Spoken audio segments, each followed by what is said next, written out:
Olá, sejam muito bem-vindos a mais um podcast Segredos de Justiça, onde o mundo jurídico vira resenha. Nosso convidado de hoje é muito especial. Afinal de contas, ele tem história na advocacia capixaba. É com muito prazer que eu recebo hoje aqui Dr. Antônio Augusto Genelho Júnior. Muito obrigada pela sua presença. Seja bem-vindo. Obrigado, Carla. Obrigado mesmo pela oportunidade que vocês estão me concedendo. Agradeço, penhorado. É uma honra receber. O senhor fez história na advocacia capixaba. Obrigado. Então é uma honra aqui a gente poder bater um papo, trocar experiências, conhecimentos. A ideia aqui é essa. Ok.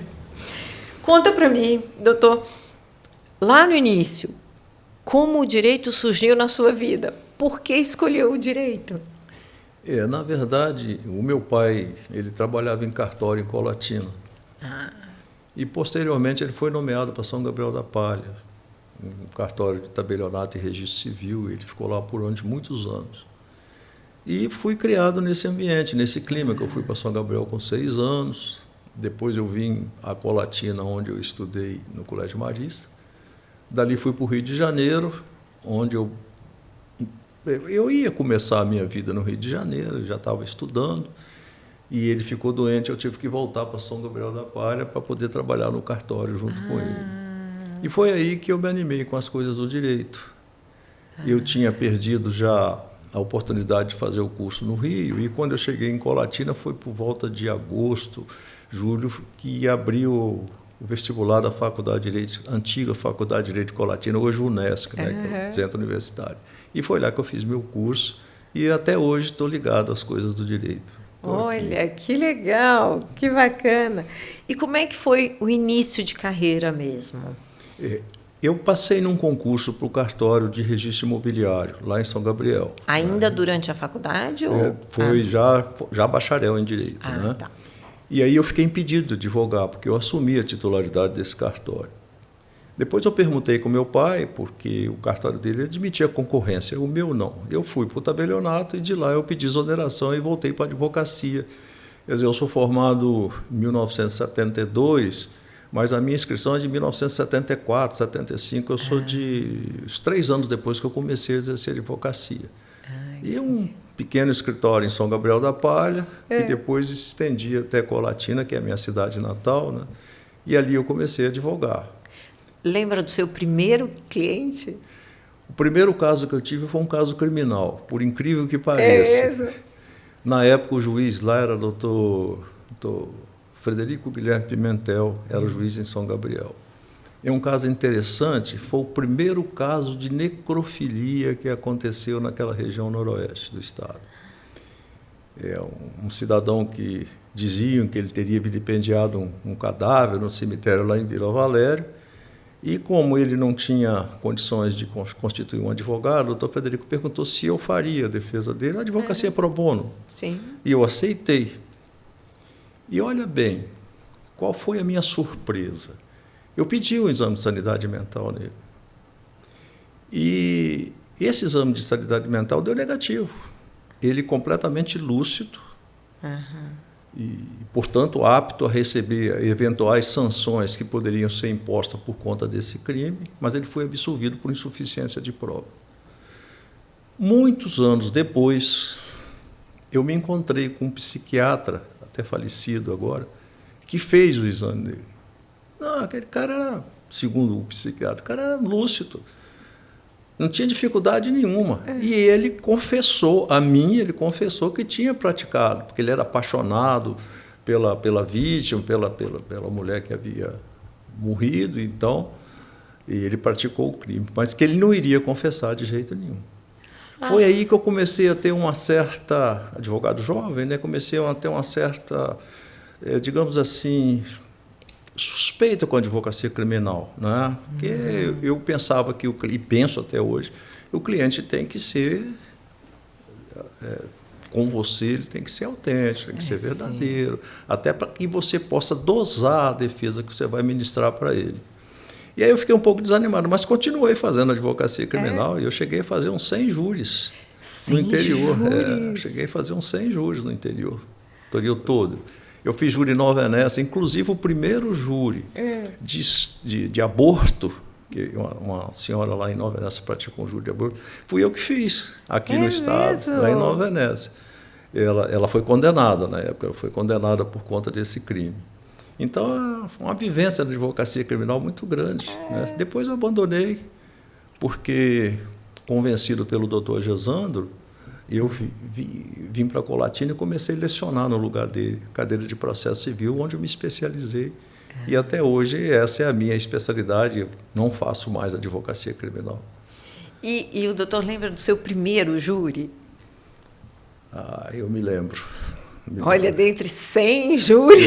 Eu me lembro, porque foi um júri que me marcou.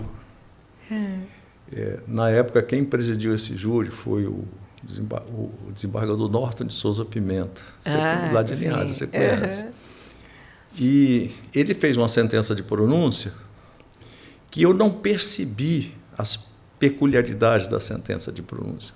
Na verdade, na sentença de pronúncia, ele deixou caracterizado praticamente uma legítima defesa, porque não havia prova, né? Não havia prova suficiente de que o crime não foi protegido pelo manto da excludente da legítima defesa. E eu não percebi isso. Advogado jovem e tal, e ele foi condenado, o rapaz foi condenado a 4 votos a 3. Aí o doutor Norton falou comigo, você devia ter feito a tese da legítima defesa. Eu fiz da negativa de autoria, que foi uma tese que não colou, o jurado não aceitou. Então tem essas pequenas coisas que você vai aprendendo ao longo da vida, né? Interessante. Esse é um caso que eu não esqueço nunca. Eu me lembro até o nome dele, era José... Nossa! José alguma coisa.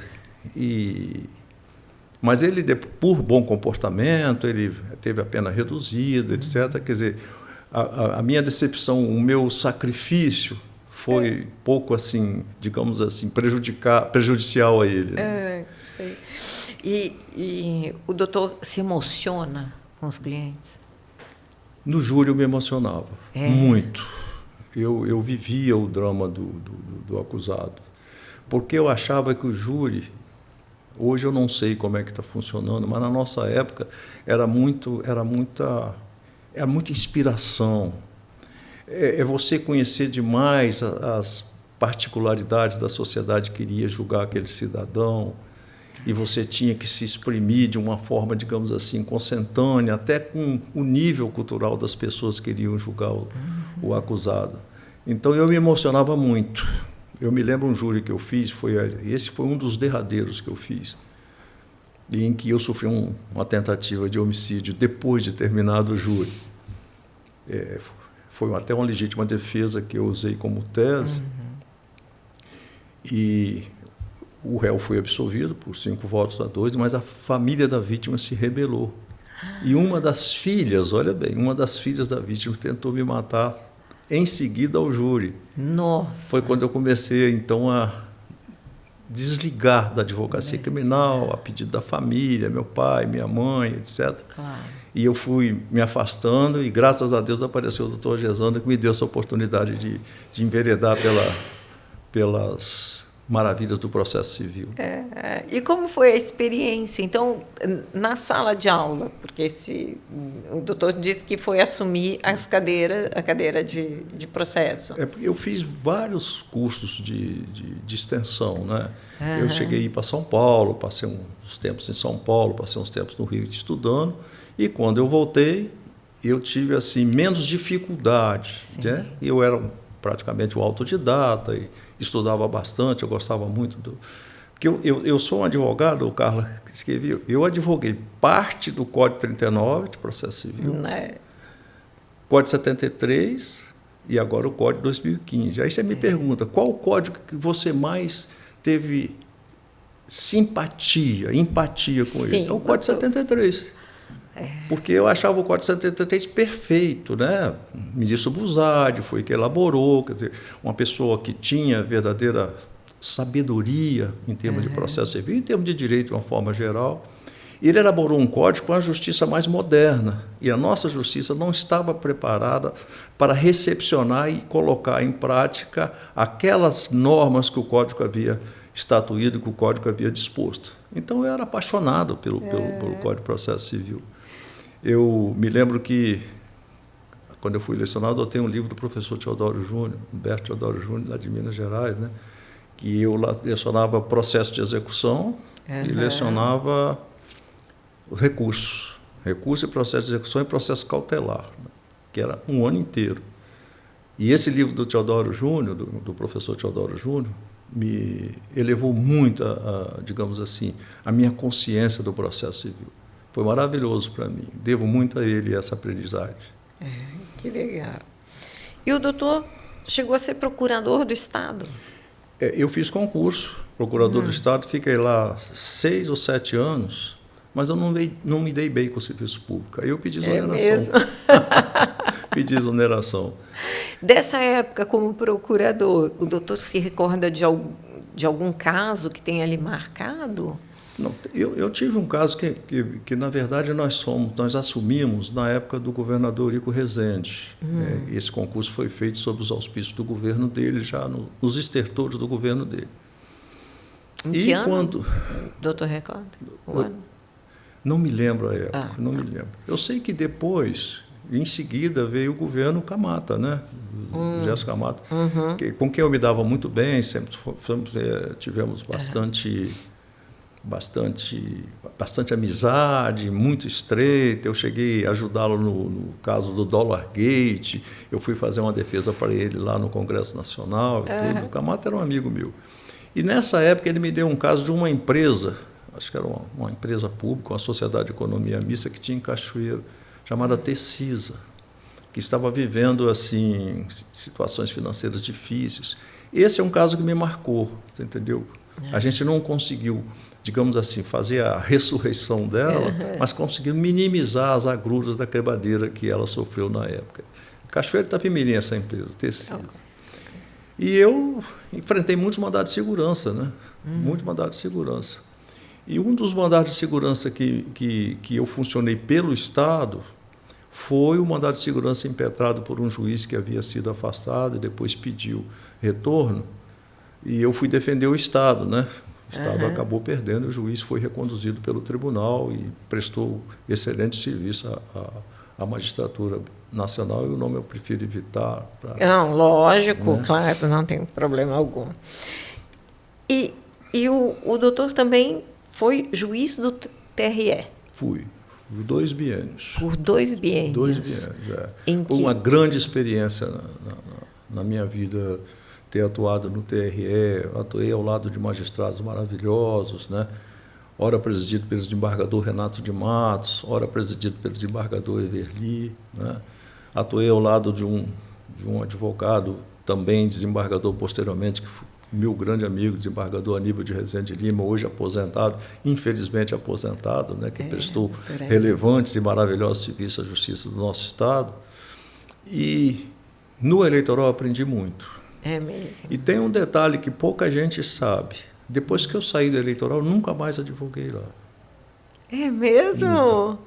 Porque eu entendo que eu acho que eu devia ficar um tempo separado. Mas como eu me afastei da disciplina, eu não mais voltei para a advocacia eleitoral. E teria condições de o fazer, né? Mas eu preferi, então, continuar no processo civil, hoje no direito empresarial, e não quis mais voltar para a advocacia eleitoral. E quais são os casos mais corriqueiros dentro do TRE?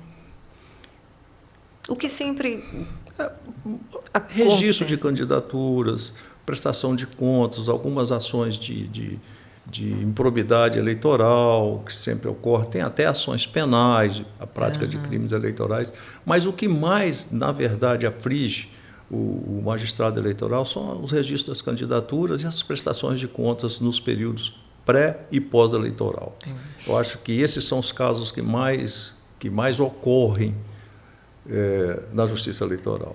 E o eleitoral tem aquela característica de ser mais rápido, né? Os prazos são muito exíguos. Muito exíguos. Os prazos são muito exíguos.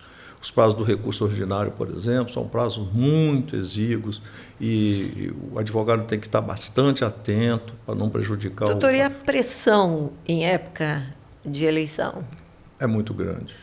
Eu tive um caso aqui, nós tivemos um caso no tribunal aqui, vou dizer o nome porque já faleceu, que é o caso do Cabo Camata, quando ele foi candidato a prefeito de Cariacica. Porque, na verdade, nós entendíamos que ele não tinha domicílio eleitoral em Cariacica. Ele tinha domicílio eleitoral em Jaguaré ou para aqueles lados lá de São Mateus. E nós indeferimos o registro da candidatura dele. E ele depois obteve sucesso no TSE e obteve o registro e chegou a ser até prefeito de Cariacica, foi eleito. Né? Mas esse foi um caso emblemático. E a OAB? Em que momento o doutor se envolveu tanto a ponto de chegar à presidência da OAB? Na verdade, minha história na OAB ela é muito ligada ao doutor Gesandro. Né? O doutor Gesandro sempre me quis como conselheiro estadual, chegou a me deixar exercer o cargo de conselheiro federal junto lá em Brasília, etc. Isso em 98 eu era conselheiro federal, me lembro bem porque coincidiu com o meu infarto. E quando ele quis fazer a sucessão dele aqui, porque ele já tinha muito tempo que estava no poder, o que ele fez? Comigo foi até engraçado, ele lançou alguns candidatos que eram presidentes de subseções. Eu era fui presidente da subseção de Colatina por 2 mandatos também. Aí um dia eu estive lá na ordem, ele estava em pleno processo de constituição da chapa e tal. Aí ele me disse, eu vou botar seu nome também para consultar o conselho, para saber se você pode ser o escolhido ou não escolhido. Vou dar chance, vou dar oportunidade a todos vocês. Pode ser? Eu estou dizendo, sabe, eu tinha quase certeza que eu não seria o escolhido. Pior que fui. Foi assim. Os presidentes de subseção e mais os conselheiros me escolheram para ser o candidato da chapa dele. Né? E aí eu fui candidato, com a ajuda dele, com o apoio dele, conseguimos eleger e ganhar. Mas, doutor, o doutor falou que foi duas gestões presidente de Colatina. Sim. Da OAB em Colatina. Mas sempre teve essa vontade de estar envolvido na ordem?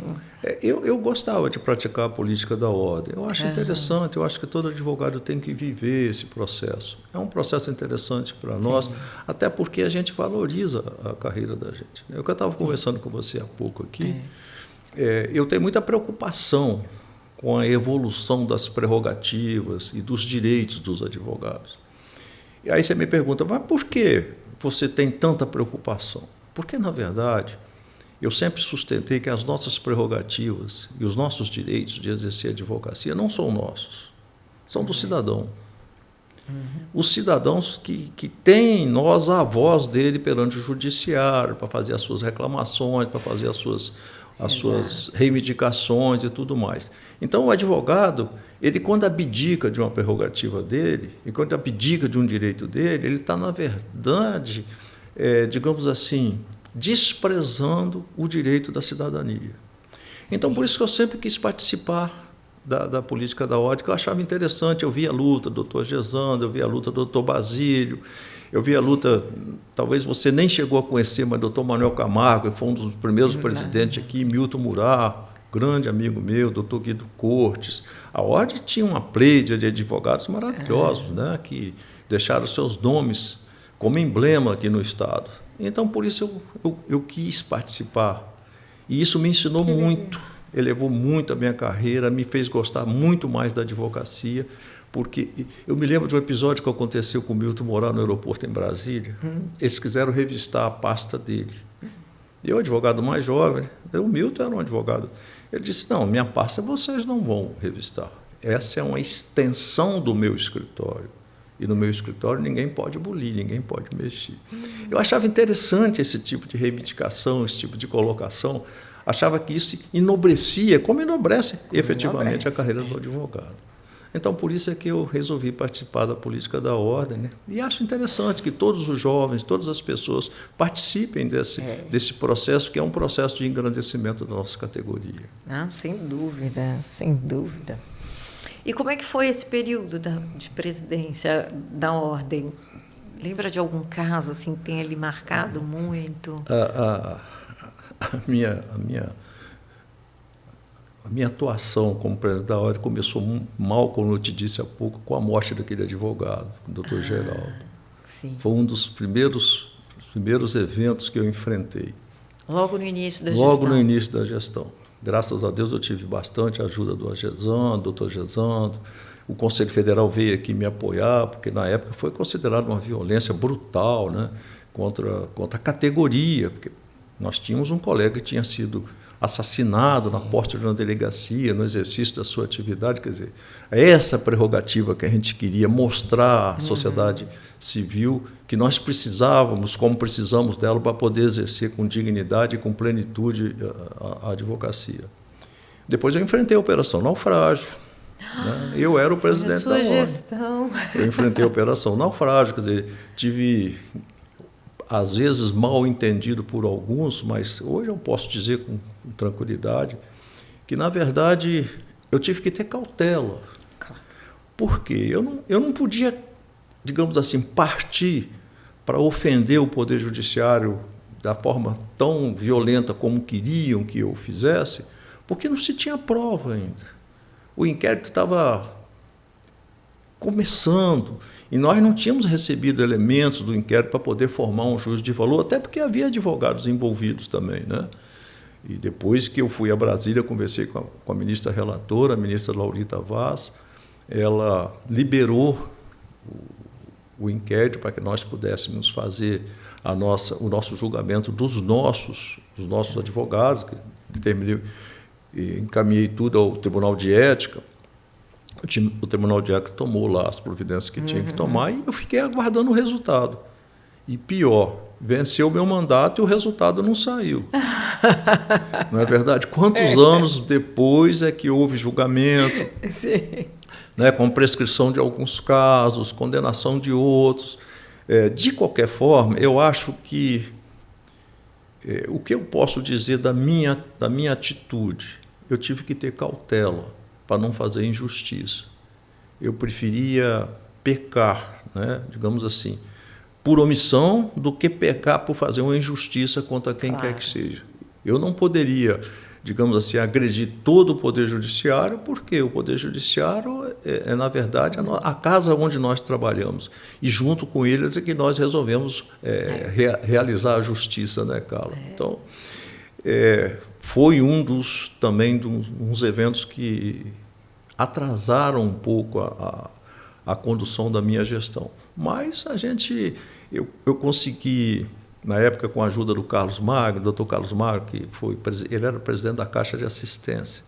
Nós colocamos o transporte, ele plagiou de um estado que ele visitou, que já se fazia esse transporte. Vamos instalar aqui, vamos instalar.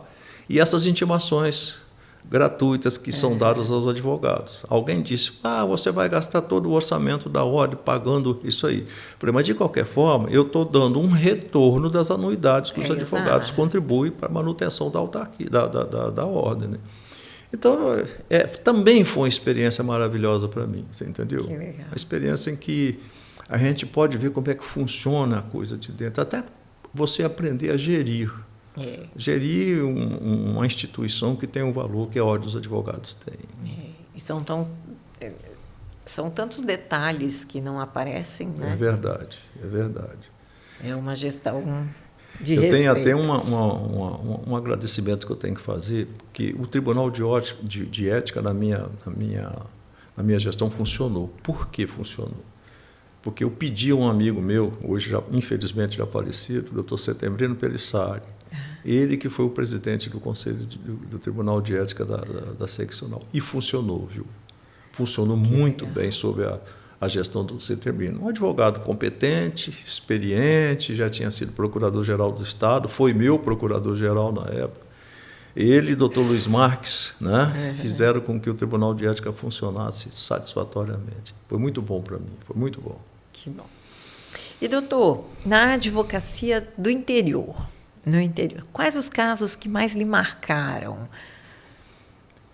Os casos que marcam a advocacia, na época eu fazia também advocacia de família, né? Advocacia, além da advocacia criminal, que é uma advocacia que tem mais repercussão, a advocacia de família também marca muito a gente.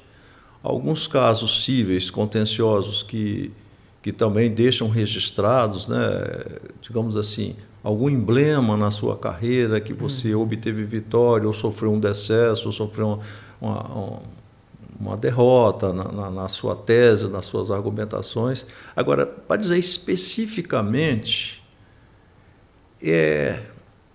o que eu procuro fazer, doutora Carla? Eu procuro deixar com que eu veja as coisas sob o foco profissional. Se eu disser a você que não tem causa que eu me apaixone por ela, eu estou mentindo. Mas eu prefiro não, digamos assim, não explicitar essa paixão que eu sinto pela causa. Eu prefiro agir como um profissional isento, distante das paixões que podem envolver esse litígio, etc. Então, eu não tenho assim uma causa que eu possa destacar como se fosse uma causa que me chamou a atenção. Existem várias causas que me chamaram a atenção, mas especificamente eu não tenho uma que eu possa registrar, a não ser essa do necrófilo lá, né? Que é uma causa de natureza criminal.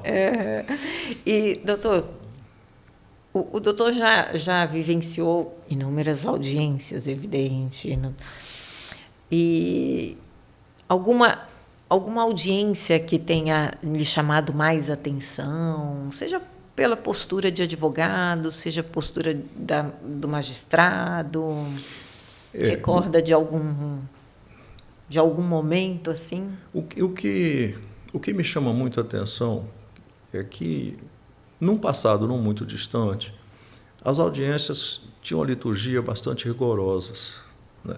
Até na forma de tratamento de advogados, juízes, advogados, promotores, as próprias partes eram assim.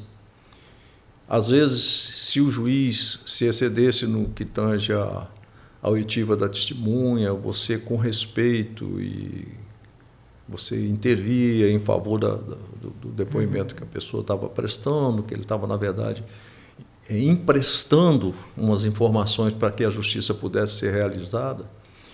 Então, quando você me faz esse questionamento, o que me chama a atenção? Eu tenho visto hoje que essa liturgia está se arrefecendo. Não existe mais aquele rigor que a gente tinha com juízes do passado, entre advogados do passado. Até o tratamento, é um tratamento muito, digamos assim, muito respeitoso, mas tem que ser respeitoso, porque a audiência é um ato solene. Eu me lembro uma vez que o juiz, eu posso até dizer o nome dele, é o doutor Antônio das Neves, um bom juiz aqui do Estado, hoje acho que ele até já faleceu, que ele estava inquirindo uma testemunha, e a testemunha o chamava de chefe. Chefe. E ele, bastante litúrgico, bastante respeitoso, olha, não me chama de chefe, eu não sou seu chefe, me chama de excelência, eu sou o juiz. Mas eu acho que, por hábito da pessoa do interior, essa audiência foi lá em São Gabriel da Palha, a testemunha repetiu várias vezes. Aí eu me lembro que ele me disse, olha aqui, senhor, se o senhor repetir mais uma vez, eu vou prendê-lo. Porque eu não sou seu chefe. Quem tem chefe é índio. E aí, na época, eu me lembro, doutor Antônio, você é uma pessoa do interior, não sabe como é que é o tratamento, queria que o senhor tivesse uma certa compreensão com ele, ele não sabe como é que se dirige a uma autoridade. Para eles, essas pessoas do interior, se torna até difícil sentar numa cadeira, isso depõe contra... eu já fui testemunha, porque para eles o importante é dizer, eu nunca fui a juízo nem para prestar depoimento. E o doutor Antônio era uma pessoa sensível, ele era muito religioso, ele compreendeu perfeitamente. Então, essas pequenas coisas que você vai lembrando, isso aconteceu tem mais de 30, 40 anos. São quantos anos de advocacia, doutor? Eu estou com 52 anos de advocacia. Nossa. Tirando esses 6 ou 7 que eu fiquei na procuradoria, né? Que na nossa época você podia praticar a advocacia enquanto procurador, só não o fazendo quanto a fazenda pública que o remunera, que no caso era o Estado. Mas a gente não advogava nem contra o município, nem contra a União. A gente só fazia advocacia particular da gente. Então, eu não cessei, eu fui procurador, mas não cessei de exercer a minha atividade advocatícia. Que beleza. E no interior, doutor, já recebeu algum presente inusitado? Porque alguns já passaram aqui, um ganhou galinha, o outro ganhou mamão. Honorários recebiam, né? Não tinha a espécie para remunerar, pagava com galinha, com porco, o que viesse, o que dispusesse, pagava a gente. Isso era engraçado. Eu me lembro que uma vez eu já tinha cessado a advocacia criminal e aconteceu um homicídio em Colatina, mas a família da pessoa quis que eu fosse fazer a defesa. E eu não queria, já estava afastado da advocacia criminal. E eu resolvi, então, fazer essa defesa, né? E, no final, me perguntaram quanto era. Eu falei, não é nada, eu fiz isso, foi um favor para a sua mãe, que me pediu que fizesse isso, sua família me pediu. Tá? Aí, honorários, um terno. Um dos ternos mais bonitos que eu recebi. Que coisa linda! Maravilhoso, né? Pelo menos tem a gratidão, né? De pagar a gente com um presente desse porte. E é o carinho e o respeito pelo trabalho. Com certeza, muito bonito, com certeza. Realmente é muito bonito. E que outras histórias assim o doutor lembra de seus clientes, de seus contratos, algo que tenha lhe chamado muito a atenção, doutor? Algo inusitado? Porque imagino que o doutor já tenha visto muita coisa, né? Eu tenho um certo constrangimento de dizer algumas coisas que a advocacia é como se fosse um confessionário, né? Sim, às vezes você recebe confissões dentro do seu escritório que ficam guardadas. Ficam guardadas, você não pode. Mas casos de adultério chamavam muita atenção, casos de ingratidão filiais, né? De pai que queria, digamos assim, punir os filhos através de uma sucessão menos valorosa ou valiosa para filho. Isso tudo chamava atenção, né? Aí você me pergunta, como é que você agia? Algumas vezes eu colocava para fora, digamos assim, aquela afeição. Eu também sou pai, também fui filho, né? E mais, o que mais importante, e uma vez até teve um pastor aqui que elogiou uma entrevista que eu dei com relação ao presídio, foi o pastor Oliveira, da Igreja Batista, a primeira Igreja Batista de Vitória, que eu coloquei muito a questão do cristianismo, da caridade, né? Porque eu usei muito isso nos meus conselhos, né? Você tem que perdoar, ou você tem que aceitar, ou você tem que admitir, não é? Então, e nessa entrevista foi com relação aos presos, porque eu fui questionado na época, já presidente da ordem, como é que você vê o sistema prisional nosso, né, aqui no Estado? Foi horrível. Eu acho que é uma indústria de fascínoras, porque quando se tem como intuito da pena a recuperação do detento, aquele que é tido como infrator da lei, eu acho que você tem que fazer com que ele se recupere, mas não só sob o ponto de vista físico, sob o ponto de vista espiritual também. Então, você tem que fazer com que ele entenda que ele tem que preparar o seu espírito para ele poder retornar para a sociedade civil e fazer com que outras pessoas não repitam, não reproduzam aquilo que ele fez. E o pastor Oliveira gostou muito disso na época, ele me elogiou bastante e eu fiquei muito feliz. E esse sistema, sabe, doutora, eu usava nos meus aconselhamentos para esse tipo de... Porque eu nunca cobrei consulta, assim, de uns tempos para cá é que a gente está cobrando, mas eu nunca cobrei consulta. O advogado conhecido de todo mundo em Colatina, em São Gabriel, então as pessoas vinham te pedir esse tipo de aconselhamento. Às vezes, um filho que queria casar, que o pai não queria que casasse.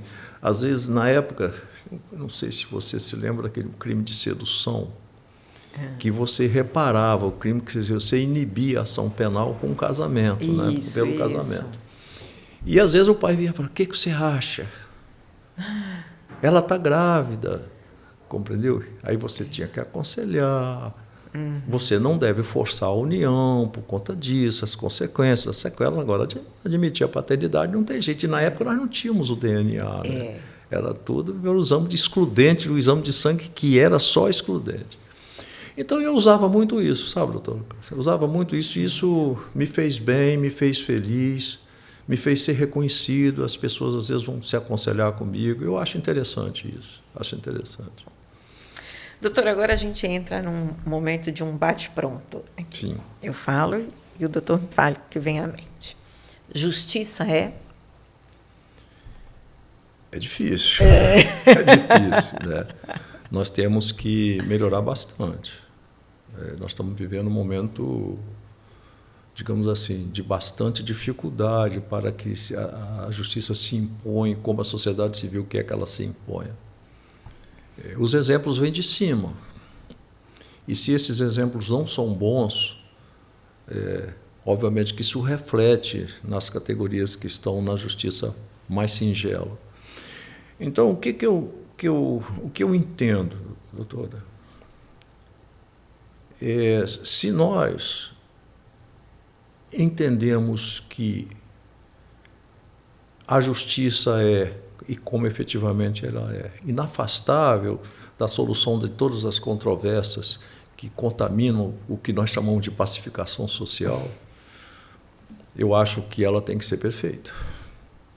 Ela tem que ser de uma forma tal que realmente provoque essa paz que a gente precisa no meio social. Infelizmente, por enquanto, nós não estamos vendo isso. Não é? Processo físico e eletrônico. Eu achava que o processo eletrônico ele fosse ser mais eficiente. Eu acho que ele não está sendo tão eficiente como se esperava que fosse. Talvez porque o tempo em que ele está se impondo é curto ainda para que apresente bons resultados. Essa é a minha esperança, de que num tempo bem próximo ele apresente os resultados da expectativa que ele deixou de uma justiça mais ágil, mais séria, mais efetiva. Audiência presencial ou virtual? Eu prefiro a presencial. Um livro não jurídico. Um livro não jurídico, a Bíblia Sagrada. Amém. E um livro jurídico? Como eu disse, eu tenho vários livros que eu sugiro. O professor Humberto Teodoro Júnior foi o primeiro livro que eu tive um contato para poder me especializar no processo civil.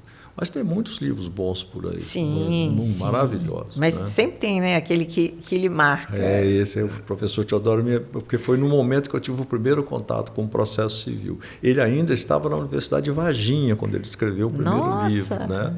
Depois é que ele foi para Belo Horizonte e a nível nacional que ele despertou. Estudei bastante pelas obras dele também. O que mais lhe irrita num processo? A letargia. Alvará é? Na verdade, eu trabalho pouco com alvará, porque o alvará é mais ligado à justiça do trabalho, etc. Na justiça civil é muito difícil ver o alvará. Mas eu acho que o alvará é um instrumento de realização daquele que se disse que obteve a vitória naquele litígio a que ele se submeteu. Sabe que o alvará é um instrumento, digamos assim, de satisfação daquele que obteve a vitória. Sim. Se não fosse advogado, seria? Advogado. Não tem plano B. Doutor, muito obrigada. Foi uma satisfação tê-lo aqui. Que bate-papo rico. Muito obrigada. Eu que agradeço pela oportunidade e estou à sua disposição. Qualquer oportunidade que você me convidar, estarei pronto para atendê-los. Obrigada. Eu que agradeço. E para vocês, não esqueçam de curtir, compartilhar. E se tiver uma boa história, comenta aqui embaixo que a gente quer saber. Até a próxima.